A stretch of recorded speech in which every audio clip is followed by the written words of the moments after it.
शिरस्थ इंद्रियों पर हुआ, अवयव पर हुआ, तो उसको कहते हैं व्यानावृत प्राण। तो उसके लक्षण क्या हो गए? स्मृति, धी, धृति, इंद्रियों की कर्म क्षमता अथवा इंद्रियों में विकृति। वैसे हमने देखा था अर्जित में, संन्यास में, मूर्छा में, और इंद्रिय सुप्त होते हैं, कार्य ठीक नहीं करते हैं। इन लक्षणों के आधार पर प्राण दुष्ट ही है, मैं समझ जाता है। लेकिन प्राण को दुष्ट करने वाला ज्ञान है। अब ये ज्ञान दुष्ट कैसे करता है? तो ज्ञान के द्वारा जो दर्श धातु, रक्त धातु, उदक धातु प्रक्षेपित होते हैं दोष, इनमें बाधा आ गई, प्रवाहन, या तो गति अधिक ज्यादा हो गई, या तो मंद हो गई, या तो रुक रुक के आ रही है, अथवा कम मात्रा में हो रही है। इस सब का परिणाम जब शिर स्थान पे होता है तो उसको कहते हैं ज्ञानावृत प्राण। की अवस्था कहाँ पर आ सकती है?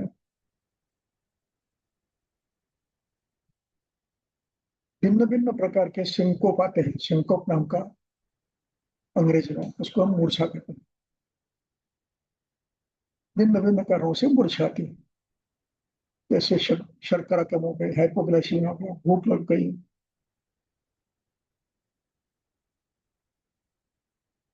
अतिस्वेद आ गया, अतिसार हुआ, अति रक्तस्राव हुआ। ऐसी स्थिति में गए हम, यहाँ प्राणवायु की न्यूनता है, रक्तातिसार हो गया, अर्श हो गया। इसका परिणाम होकर अभिव्यान की दृष्टि है पूरी। जब इंद्रिय स्थान को यानी शिर को जीवन के लिए आवश्यक भावों का पुरवठा नहीं होता है, सप्लाई नहीं होता है, तब उसको कहते हैं व्यानावृत प्राण। अब यहाँ चिकित्सा में चिकित्सक को सतर्क रहना है, ये ज्ञान रुष्ट क्यों हुआ है। ये हो सकता हृदय की गति में बाधा आई, इसको परिधमिया कहते हैं, विकृति।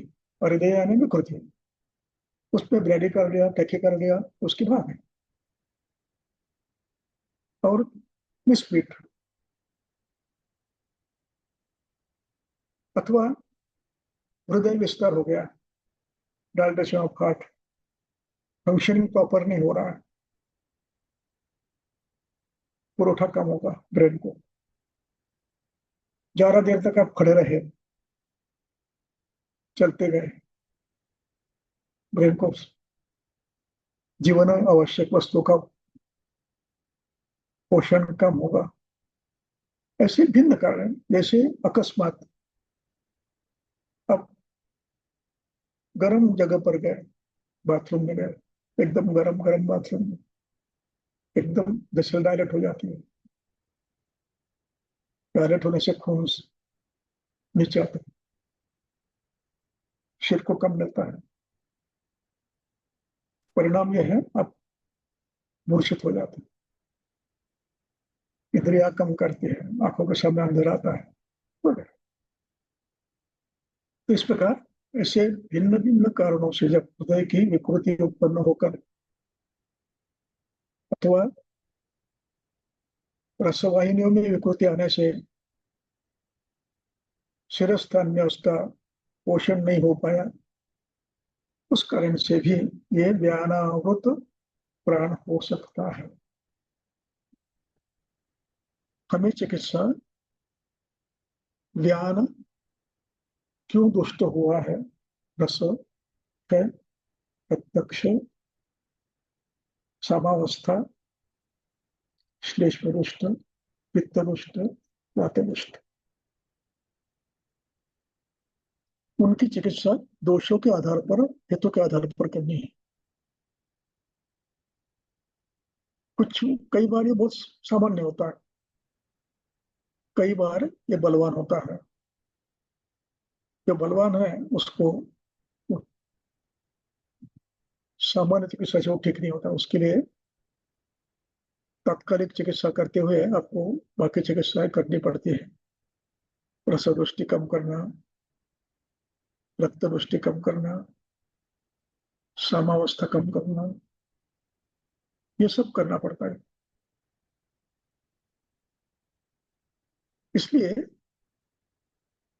मूर्छा या लक्षण सभी व्याधियों में कहीं ना कहीं आता है। जहां धातुक्षय होता है, स्पर्श में आता है, अतिसार में आता है, श्वास में आता है, पांडव में आता है। ये लक्षण व्यान धातु, व्यान व श्रोतस, उसके धातु, इनमें आने वाले विकृति का है। जहां जहां मूर्छा आती है, जहां जहां सौद्यानाश होता है, जहां जहां इंद्रियों की कर्म हानि होती है शरीर के, वहां पर संभव है कि व्यान के द्वारा प्राण में दृष्टि हुई है। हमें चिकित्सा, प्रत्येक चिकित्सा तो करनी है, उसके बाद हेतु के अनुसार दोषों की भी करनी है। दोषों को भी करनी है, इसको कहते हैं धातु प्रदोष व्याधि। धातु प्रदोषों का ये व्याधियां होती है। निकालिए चरक सूत्र 28।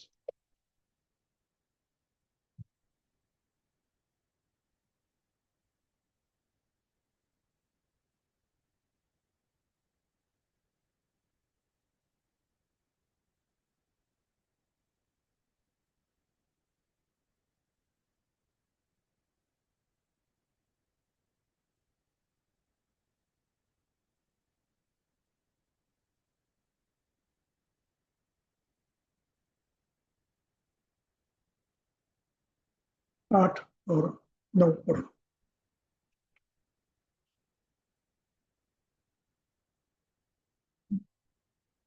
8 और 9। तत्र रसादिषु स्थानेषु प्रकृतिकारणदोषाणां यस्मिन् स्थाने ये ये व्याधयः सम्भवति तां स्थानं यथावत् अनुव्याख्यासा। तत्र, तत्र का अर्थ है यहाँ पर, इस अधिकरण में, अधिकरण है धातु प्रदोष। धातु प्रदोष में क्या होता है? रसादि स्थानेषु, रसादि में, धातुओं में प्रकुपित दोष व्याधियां करते हैं। प्रकुपित वात पित्त श्लेष्मा रसदुष्ट करते हैं। प्रकुपित वात पित्त श्लेष्मा रक्तदुष्ट करते हैं। इस प्रकार 7 धातु, स्नायु, इंद्रिय, कोष्ठ, इन सब में दृष्टि होती है। उसका वर्णन इस ग्रंथ में कर रहे हैं। अब देखिए 9 नंबर का श्लोक। 9 नंबर। अश्रुता अरुचि अस्य वेदस्य परसभ्यता गुणासो गौरवतंद्रा स अंगमर्दो ज्वरस्तम। अब यहाँ पर एक शब्द है षोडशा मूर्धा। अब ये षोडशा मूर्धा के कारण रसव में कहीं ना कहीं अवरोध है। इसका परिणाम यदि रसो धातु, रक्त धातु, पुलक धातु, आहार मस्तिष्क तक नहीं पहुंचता है, अवरोध वहां पर है। हो सकता और कहीं हो, लेकिन परिणाम वहां पर हो रहा है। ऊर्ध्वगामिनी जो वाहिनियां हैं, शीर्षगामिनी, उनमें कहीं प्रवाह ठीक नहीं हो रहा है।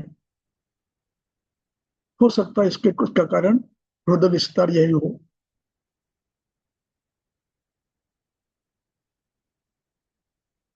हाइपरट्रॉफी, कार्डियोमेगली हो सकता है। इसका परिणाम प्रसव अभिव्यक्ति शिरस्थान में हो। तो इससे इसको एक शब्द में बताया, शिरसाम होता। इससे यदि इंद्रिय स्थान में विकृति होती है, देखिए श्लोक क्रमांक 20।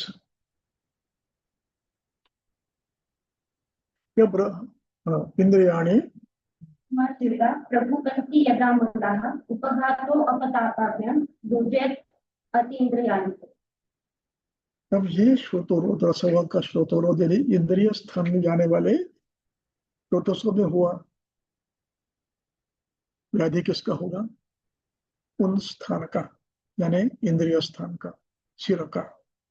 देखिए अष्टांग हृदय, निदान स्थान, अध्याय 1, अंतिम श्लोक।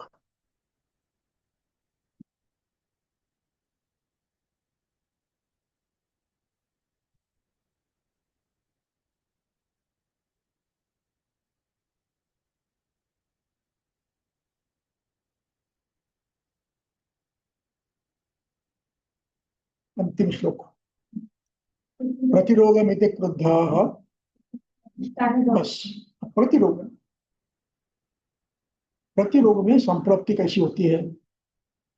इति क्रुद्धाः यानी दोष स्वतंत्र अथवा परतंत्र कारणों से अपने अपने कुपित हुए और उन्होंने धातु दुष्ट किए, धातु प्रदोष किया। अब जो धातु दुष्ट हुआ है उसमें यदि रस है, रक्त है, तो इन धातुओं का प्रक्षेपण पूरे शरीर में होता है। व्यान रस धातु ही विक्षेपोचित कर्मणा। इस न्याय से जब इनका प्रक्षेपण हो रहा, तब अगली पंक्ति क्या है? रोग अधिष्ठान गामिनी, रोग के अधिष्ठान में जाने वाली रसवाहिनी, वाहिनी रसायनी, यानी रस प्रदोष है। अब यह रस प्रदोष का प्रवाह यदि शिरस्थान में जाने वाले वाहिनी में गया, तो उसका परिणाम सिर पर होगा और परिणाम होगा इंद्रियाणि समाश्रित्य प्रकोप्यति नामला, इंद्रियों का उपघात होगा। 20 नंबर का श्लोक। इंद्रियों का उपघात होगा, कर्मेंद्रियों का होगा, ज्ञानेन्द्रियों का होगा, उपघात या उपताप होगा। इसका नाम है व्यानावृत प्राण। रोगाधिष्ठान गामिनी रसायनी, इस अर्थ को समझ लीजिए।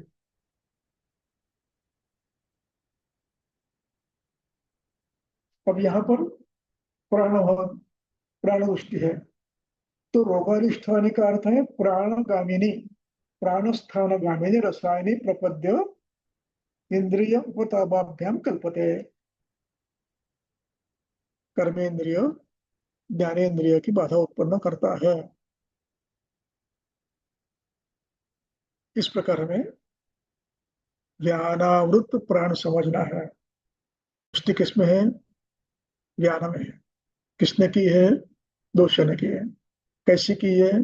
साम है, निराम है, वृद्ध है, द्रव गुण से वृद्ध है, पिछल गुण से वृद्ध है, गुरु गुण से वृद्ध है। इसका परिणाम प्रवाह में हो रहा है। प्रवाह में विकृति आई है और ये विकृति रोगाधिष्ठान गामिनी स्रोतस में आई है। परिणाम क्या होगा? ज्ञानावृत प्राण। समझ गया? ये अवस्था रस की हो सकती है, रक्त की हो सकती है, प्राण वह स्रोतस की हो सकती है। इसको कहते हैं व्यानावृत प्राण, समझ में आ रहा? व्हाट इज प्राणावृत है? व्यापकता कितनी है? अति प्रवृत्ति, संग्रह, वर्तमान, विकृति, सामदोष, वातविष्ट, श्लिष्टविष्ट, पित्तविष्ट, इन किसी भी संप्रत्ति से हो सकता है। उसका नाम ज्ञानावृत प्राण। चलो आगे। अगर 28 सूत्र स्थान, चिकित्सा स्थान 28।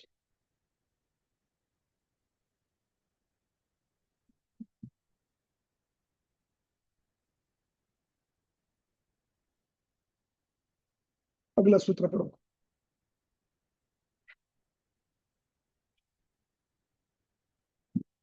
अब यहाँ स्वेदोत्यर्थ शब्द है ना। देखिए स्वेद के बारे में एक बात कंफ्यूजन हो सकता है आपके मन में।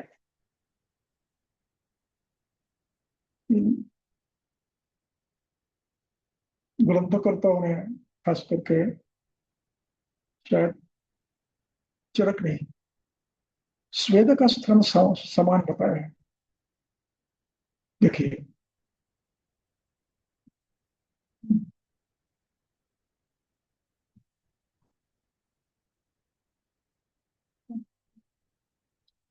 स्वेद ये कार्य है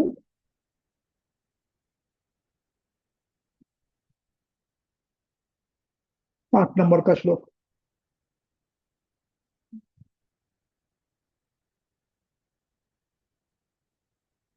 पहली पंक्ति 8 नंबर में श्लोक।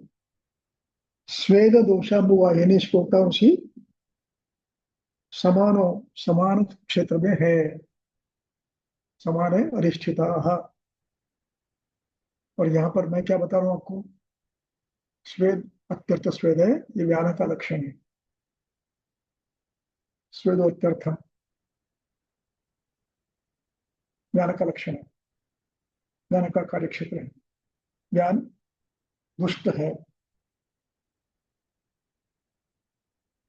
अब सुश्रुत निदान स्थान अध्याय 1, वायु के कर्म में ज्ञान वायु के कर्म देखो।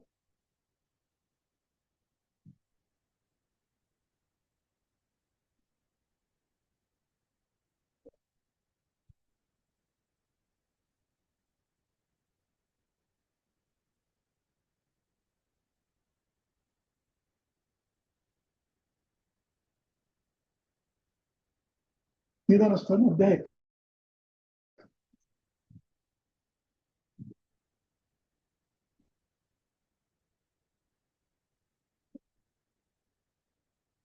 निदान स्थान अध्याय 1, वातव्याज निदानम।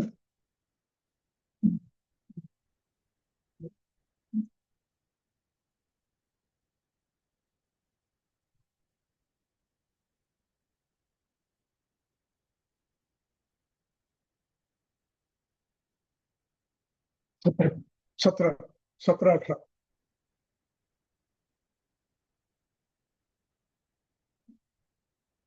क्या लिखा है? स्वेद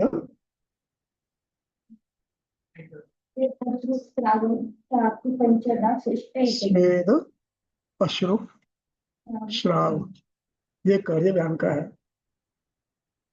स्रोतस वहां पर है, समान स्थान में संलग्न है, लेकिन प्रवृत्ति कौन करता है? स्वेद की और रक्त की श्रवण व्यान करता है। कृष्ण देह चरो व्यान रस संवानोद्यत स्वेद अश्रु श्रवणश्चापि।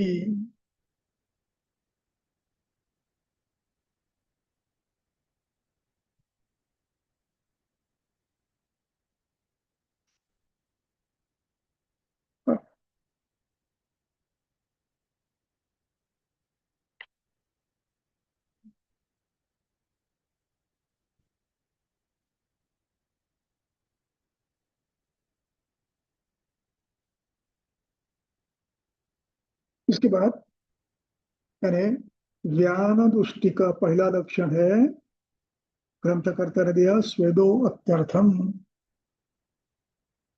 अब ये वैयक्तिक है, पित्त रुष्ट रक्त है, पित्त रुष्ट रस है।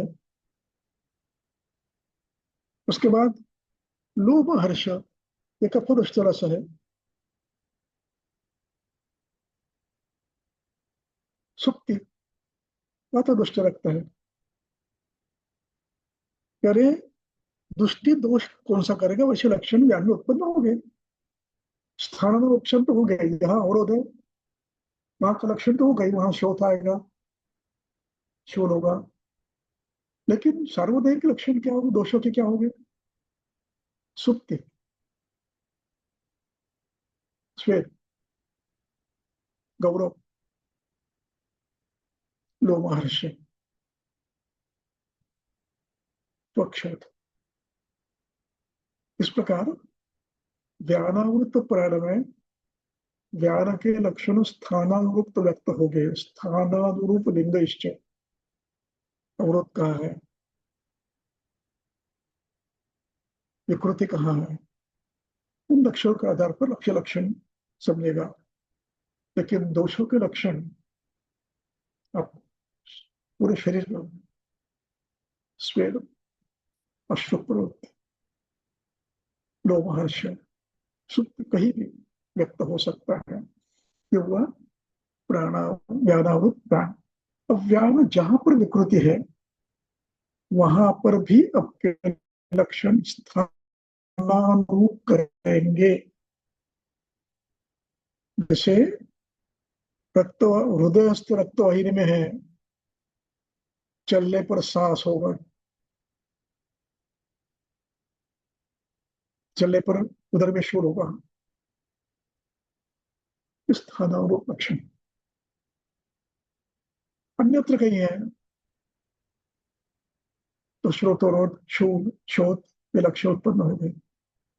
उन लक्षणों के आधार पर आप निर्णय कर सकते हैं ये परिणाम उसका है। चलो आगे। अब समाने,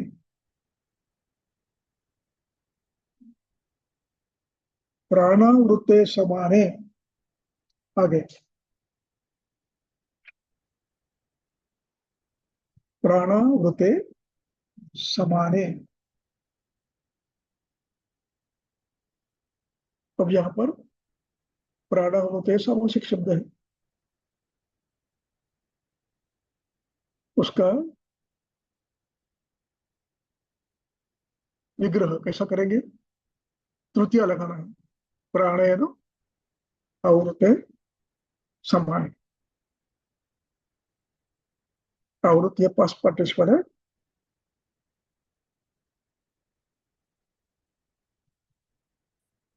प्राणेन आवृत्ते समाने। अब यहां पर प्राणवायु दुष्ट है और वो प्रभावित किसको कर रहा है? समान क्षेत्र को।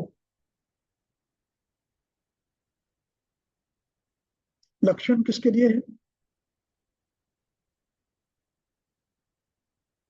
जड़ गदगद मूकता, वाणी के लिए ये उपलक्षण है। वाणी का, वाक इंद्रिय का अधिष्ठान सिर में है, प्राणावत। अब ये उपलक्षण बताया एक, गदगद वाकता, ये वाणी के संदर्भ में बताया। अन्य इंद्रियों के संदर्भ में ऊपर लिखा है सर्वेन्द्रियाणाम शून्यत्व, प्राण दृष्टि के लक्षणों में सर्वेन्द्रियाणाम शून्यत्व, ज्ञात्वा प्रतिबलक्षय। यानी प्राण के दृष्टि होने के बाद एक लक्षण आपको दिया है, बाकी लक्षण स्वाभाविक होना, उसको देशोक्त कहते हैं और अतिरेश तंत्र कहते हैं। हमें वो भी लेना, इंद्रिय शून्यता। अब समान के दृष्टि के लक्षण नहीं दिए हैं।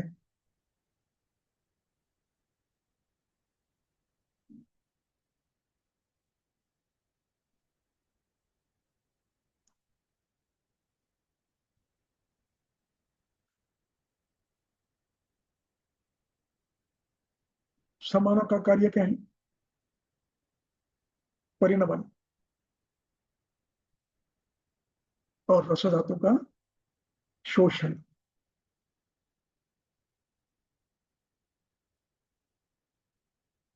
संपूर्ण शोषण करते हुए रस धातु में पहुंचाना।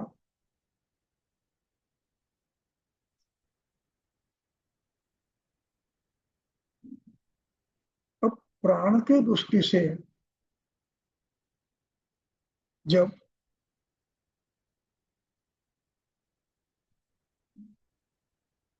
इंद्रियों में अप्रसन्नता, इंद्रियों में विकृति, ऐसे लक्षणों को दिखते हैं, व्यक्त है।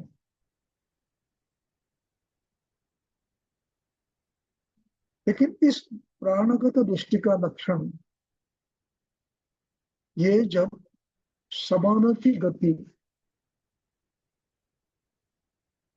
समान में भी जो प्राण की गति है, हम खाना खाते हैं, ये कार्य प्राण का है। सभी अग्नि को उद्रिक्त करने वाला ये कार्य समान का है। अतिरिक्त अग्नि को उद्रिक्त करना समान उदान का है। समाने नावो सुतो अग्नि। अब ये कार्य में बाधा आ सकती है। इंद्रिय स्थान में बाधा आने के बाद समान के अग्नि उद्दीपित करने वाले क्षेत्रों में बाधा आ सकती है। अब इसके परिणाम स्वरूप होने वाले सभी व्याधियां, आम प्रदोष व्याधियां, अजीर्ण व्याधियां, ये प्राणानुत समान है। जैसे एल्जाइमर है। एल्जाइमर समझते हो? इस पर स्मृति क्षय होता है। स्मृति क्षय का परिणाम ये होता है कि समान क्षेत्र में क्षुधा लगी है या नहीं लगी है समझता ही नहीं।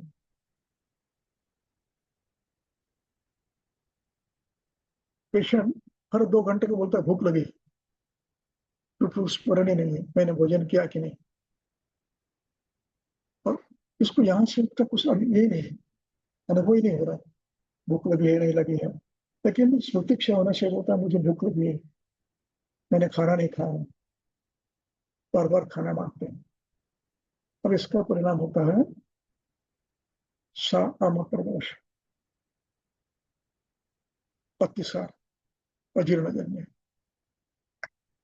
इस प्रकार प्राणावृत क्षेत्र होने के बाद धी धृतीय स्मृति, इनका क्षय होने के बाद इंद्रियों का आकलन शक्ति, अभिव्यक्ति सामर्थ्य ये कम होने के बाद इसका परिणाम समान क्षेत्र में अग्नि उद्दीपित होना, अग्नि अवरुद्ध होना, भूख लगना, आमाशय खाली होना, ये सब ज्ञान नहीं होता है।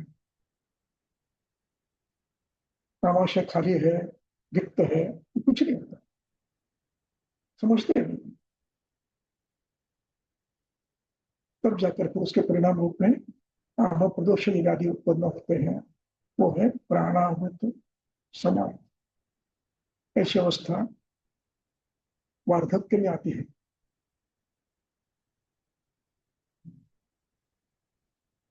और खास करके एल्जाइमर में आती है और डायमेंशिया में आती है। ओल्ड एज का जो डायमेंशिया आता है इसमें व्यवस्था आती है, कठिन है अवस्था है। लेकिन सामान्य तौर पे अन्य व्यक्ति में यदि आती है तो वो इंद्रिय बद के कारण, स्मृति कम होने के कारण, क्षुधा का बोध होना, पेट भरा हुआ है नहीं होना, उसका ज्ञान नहीं होना, खाली हुआ उसका ज्ञान नहीं हुआ। परिणाम ये होता है कि भोजन में वैषम्य आता है, विषमाशन होता है, अध्यशन होता है, और परिणाम ये होता है विरुद्धाशन होता है।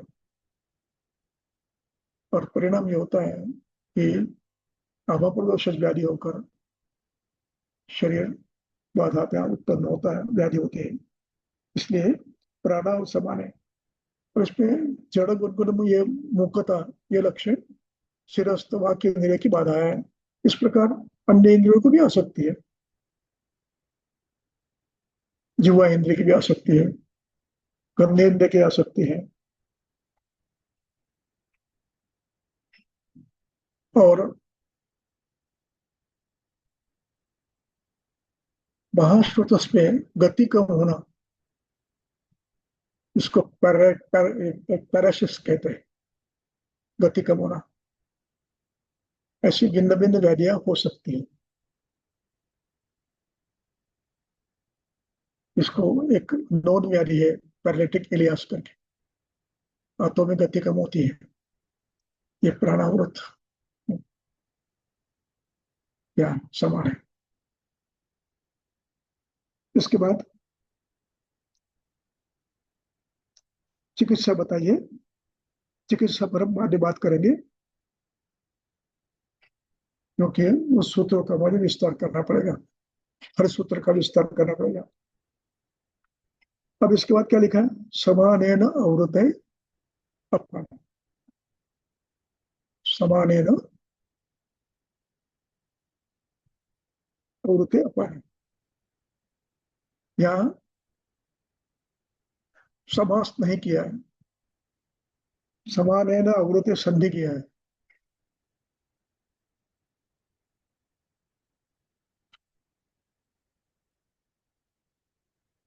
यहाँ से हमें समझता है कि आगे ऊपर के जो सूत्र है उनमें भी हमें प्राणेन आवृतः, व्यानेन आवृतः, समानेन आवृतः, इस प्रकार की रचना करनी है। इसलिए समानेन आवृते अपाने, अब समान आवृत हुआ, समान दुष्ट हुआ और अपान आवृत हुआ, परिणाम क्या होगा, ग्रहणी, पार्श्व, हृदगद, शूलम च आमाशय वगैरह। अब यहाँ पर शूलम आमाशय, ये एक भी लक्षण दिया है जो समान क्षेत्र का है, और पार्श्व शूल और हृदगद,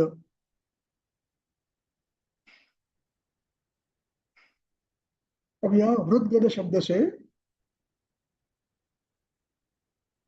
क्या अर्थ लेंगे आप, हृदगद से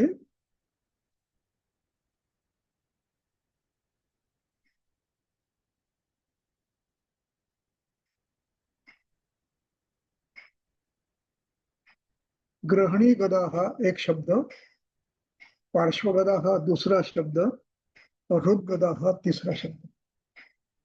सामासिक शब्द में यह द्वंद्व समास है, इतर इतर द्वंद्व, भिन्न भिन्न अवयव है, और उसके लिए गद शब्द लगाया है, गदा बहुवचन किया है। तो ग्रहणी गदाह समानेन आवृते, ग्रहणी गदाह समानेन आवृते पार्श्व गदाह, पार्श्व गदा का अर्थ है कुक्षिशूल, पार्श्वशूल, पृष्ठकटिशूल, तत्समन्तात होने वाले शूल। पार्श्व यानी समीप, पार्श्व का अर्थ है समीपस्थ अवयव, हिमालय से पार्श्व यानी पर्वत के आसपास कहीं तो पार्श्व गदा। और यहाँ हृदग्रह का शब्द है, हृदगदा आमाशय के समन्तात, हृदय के आसपास शूल, पुरशूल, हृदशूल, सांस लेने में कठिनाई, हृदगदा।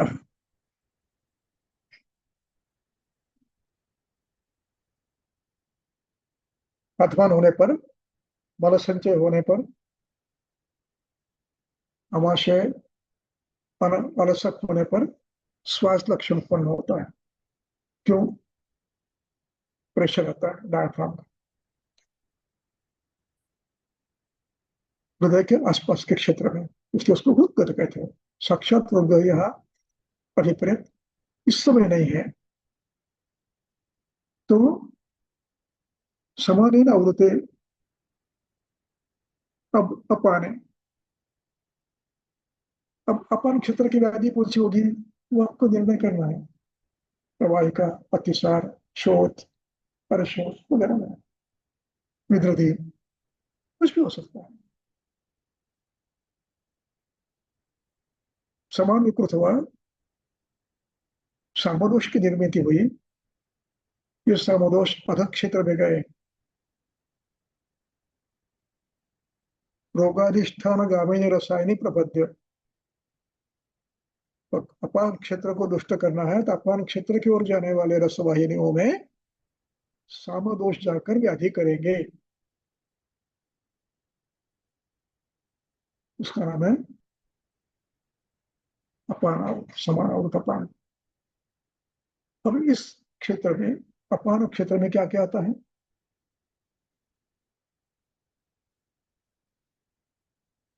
पूरा अधः शरीर आता है। अधः शरीर में अमप्रदोषी व्याधिया, श्रोतोरोजन्य व्याधिया, अमप्रदोष के कारण उत्पन्न होना, यह समानावृत अपान है।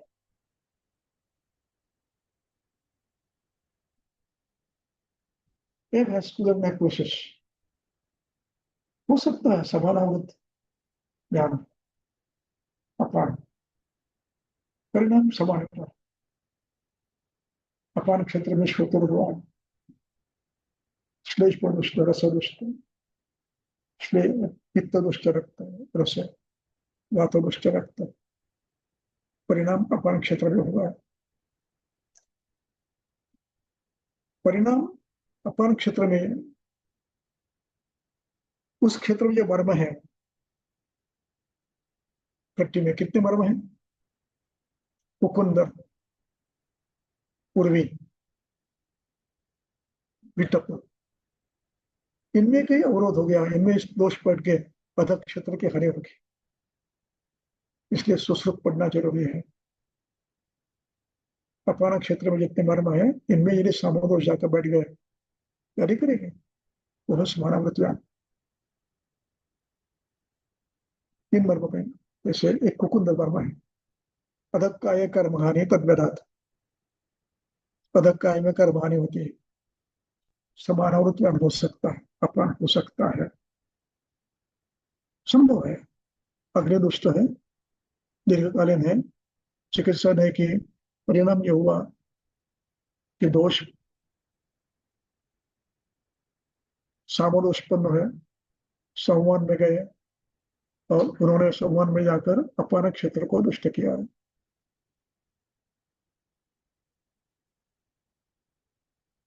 स्नायुओं को किया, स्तंभ होगा, गुरुदृष्टि होगा, खंड होगा, पंगु होगा, संकोच होगा, आवात होगा, समानात्मक होगा। इस पद्धति से आपको समझना, यहां तक समझ गया। अब हम थोड़ा सा विचार उनकी चिकित्सा के बारे में करेंगे। अब पहले क्या है, तत्र कर्म 203, ज्ञाने प्राणावृत, तत्र ऊर्ध्व जत्रुकम,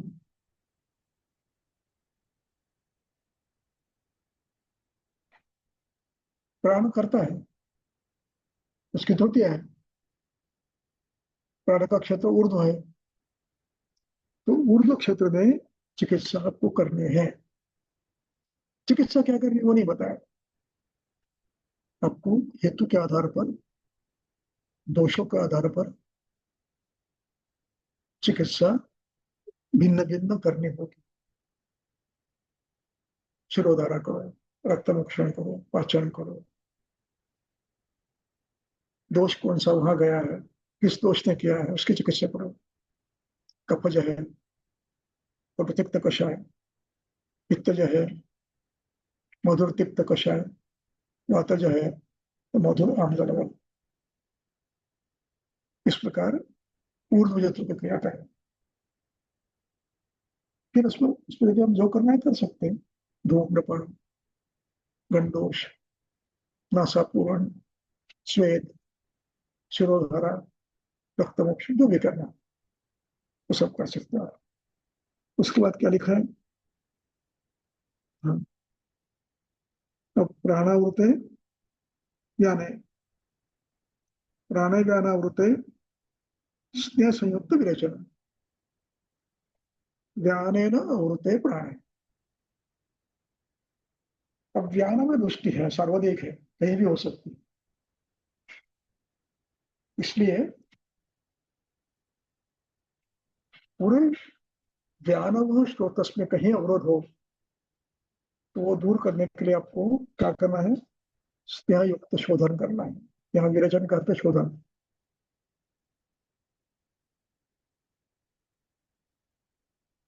स्नेह पान करके शोधन करना है। कफ जो है तो वमन करना है, पित्त जो है तो विरेचन करना है, और वात जो है तो निरोह अनुवास संकल्प करना। अब ये करने के पूर्व आपको देखना है अवस्था कैसी है, अग्नि कैसा है, समावस्था है, निरम अवस्था है, अत्येक अवस्था है। इसके अनुसार अत्येक अवस्था की चिकित्सा पहले करेंगे, उसके बाद हेतु त्याग करेंगे, उसके बाद निरम अवस्था रहेंगे, उसके बाद स्पृहन करेंगे, उसके बाद वमन करेंगे, उसके बाद यदि आवश्यक हो तो विरेचन करेंगे, आवश्यक हो तो अनुवासन निरोध करेंगे। इस प्रकार चिकित्सा का दायरा है।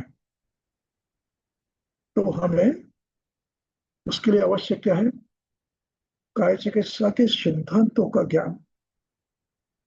न तो योग है वो तो केवलम योग से नहीं काम होगा। आपको क्या देखना पड़ेगा? 30वां अध्याय निकालिए।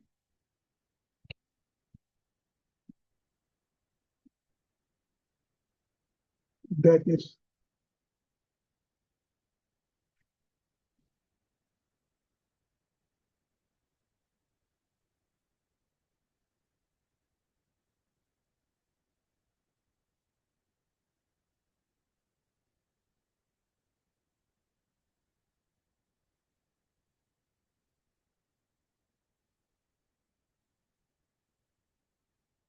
तो 320 और 326।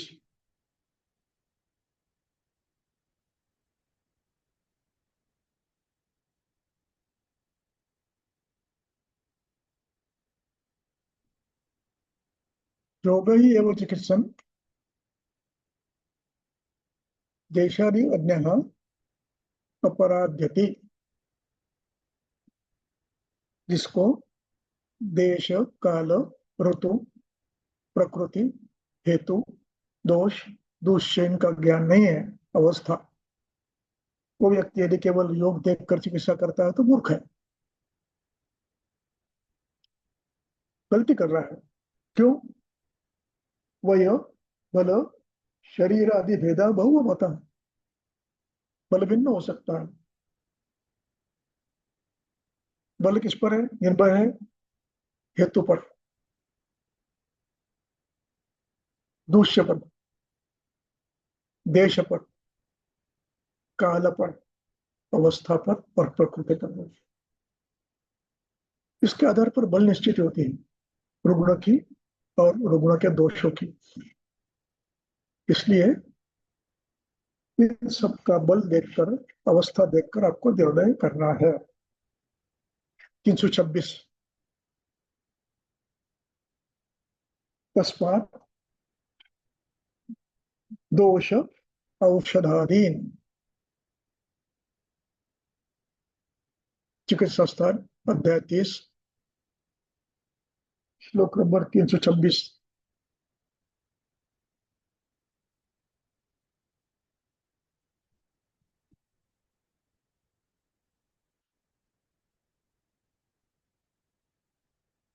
तस्मात् दोष औषधादीन परीक्ष दश तत्वतः।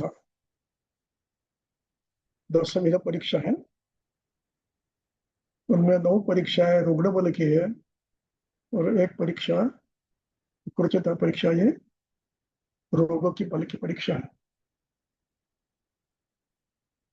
बुद्धिमान व्यक्ति ने ये करना चाहिए, न तो योग है वो केवल है।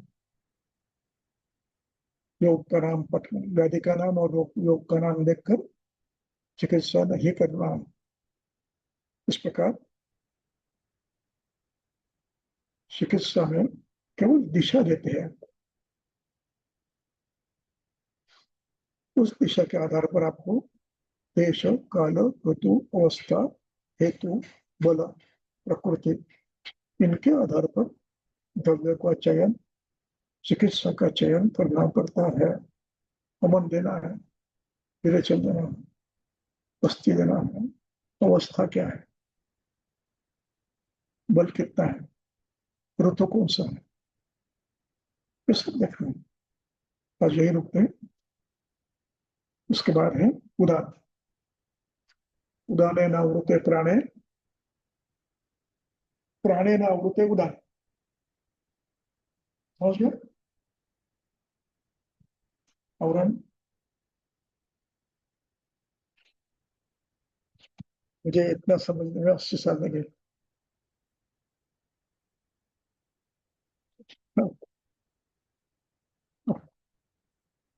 नवनीत मिल रहा है। चलो समाप्त। कुछ प्रश्न है तो पूछो। एक 10,000 बोलो करता है बस ठकुरा था। एक चैट में प्रश्न है। क्या प्रश्न है? मैं पढ़ रही हूँ, चैट में प्रश्न है। हम्म इन केस ऑफ तिमिर वमन contraindicated, then what options remain? If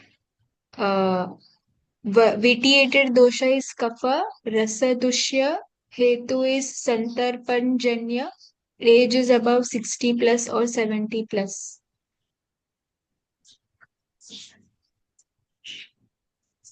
तिमिर मध्ये जर गमन कॉन्ट्रा इंडिकेटेड ऑप्शन दिले. विषय तो कितना है? तिमिर मध्ये जर गमन कॉन्ट्रा इंडिकेटेड असेल तर नहीं देना चाहिए। यहाँ तिमिर का अर्थ यह है, पैतृक तिमिर में नहीं देना, और तिमिर में देने की आवश्यकता नहीं पड़ती है, क्योंकि वो उस पर अपने आप रोगियों को बैठा दो, आप सुला दो, अपने आप उसका चला जाता है, तो उसको नहीं करने, तिमिर में करने की आवश्यकता नहीं है। अन्य बलवान व्याधियों में आप करना है। सर मी विचारू का? हाँ बोला। सर तिमिर अशा अर्थाने जेव्हा इंद्रियवध म्हणजे विजन लॉस असेल. आता आपण ज्या वेळेला पॅथीज बघतो, रेटिनोपॅथी, जसे आपली हम्म, डायग्नोसिस प्रिंटेड पित्त विदग्ध दृष्टी, कफ विदग्ध दृष्टी, हम्म, जनरली ज्याही केसेसमध्ये रेटिनावरती ब्लीड असेल किंवा हायपरटेन्शन रेटिनोपॅथी और डायबेटिक रेटिनोपॅथी किंवा इल्स हाँ डिसीजेस, त्या तिमिराचे जे सगळ्या प्रकार आहे, तर याला तिमिर आपण कलेक्टिव्ह डायग्नोसिस तिमिर देणार. मग वो तिमिर दोषाचं भिन्न है। वेग. हं. हाँ वो तिमिर भिन्न है, और किसी सामान्य व्याधि के उपद्रव में तिमिर होता है वो भिन्न है। वो पैतृक होता है या वातपैतृक होता है। अन्य संतर्पणजन्य व्याधि है तो उसमें अवस्था देखकर, वो मन योग्य है कि नहीं देखकर वो करने में कोई आपत्ति नहीं है। हे आता सगळ्या सर्वसाधारण डायबेटिक ज्या व्हिज्युअल लॉस आहेत, तर हाँ व्याधी आपण संतर्पणजन्य व्याधी म्हणून याची ट्रीटमेंट आपण वमन ऍडवाइस करू शकू का? हाँ जर करो। कंडिशन आणि पेशंटचं बल चांगलं असेल तर. हाँ करता है तो म्हणजे कर सकते हैं। कुठल्याही वयात 60-70 जरी असेल तरी. हाँ सामान्य आप प्रत्येक एक छोटा वमन आप कर सकते हो, लघु. बड़ा नहीं कर सकते, छोटा सद्य वमन कर सकते हो। दही चावल खिला के एक उल्टी करवा सकते हो, और फिर स्थानिक चिकित्सा करो, फिर तो बंद करो, और फिर दोषों की चिकित्सा करते रहो। काही वेळा लुसेंटिस वगैरे ऍडवाइस केलेली असतात, अँटी व्हीजीएफ जे आहेत, हम्म ज्याच्यामध्ये रेटिनल इंजेक्शन ऍडवाइस करतात. त्या इंजेक्शन नंतर विजन रिबॅक मिळते, हम्म पण मग तो टेम्पररी इफेक्ट राहतो, परत 2-3 महिन्यांनी विजन जाते परत. वो निर्णय चिकित्सक ने लेना है अवस्था देखकर। हम्म, हम्म, हम्म. शास्त्र अनुमति देता है अवस्था देखकर करने के लिए। ओके। अवस्था, बल, ऋतु वो देखकर आप निर्णय कर सकते हो। यदि निषेध भी कहा है तो भी चरक कहता है कि निषेध देने के बाद, हमने निषेध लिखा है, फिर भी चिकित्सक अपने बुद्धि से उहन करके कर सकता है। चरक सिद्धि 2। Okay, thank you, thank you, yes. चल, और कुछ? Thank you sir. ओके, प्रणाम गुरुजी। प्रणाम।